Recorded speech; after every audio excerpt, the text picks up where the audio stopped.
Ayan. Sa gitna ng kabundukan, ayan ang ating makita ilog. Shh!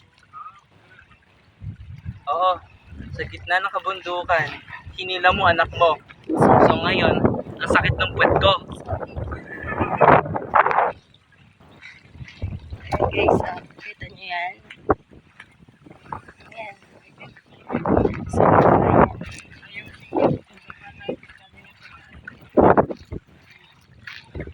Uy, tara, nandun na sila, daddy.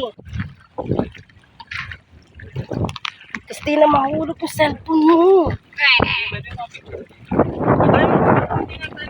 Dad! Ano daw eh? Ano daw? Tara. Baka mo. Hindi mo sa makakawak ni mama. Hindi mo maukit.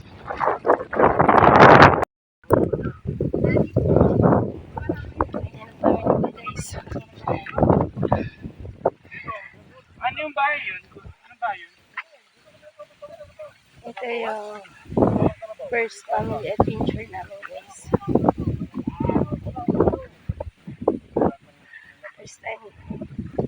First time ng mga bata. Kwento yung kanilang daddy.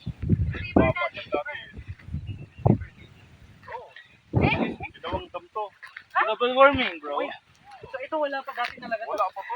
Ibig sabihin, daddy, talagang lupa yan. Mula sa ating tour guide, itong nakikita niyong river sa aking likuran ay hindi pa dati nagagawa. Ngayon lang siya sa It is kasalukuyan. caused by global warming. No, ginawa siyang dam. No, it's a global warming. Umaabot pa kami doon. Imagine mo, guys. Yan, no? Ito yung Kalupaan yan. Land yan ngayon. Yan nga eh. Tubig na Pagtingin siya. ko kayo, sabi ko parang Microsoft Oh, Word. galing kami dyan. Sana ako may motor eh.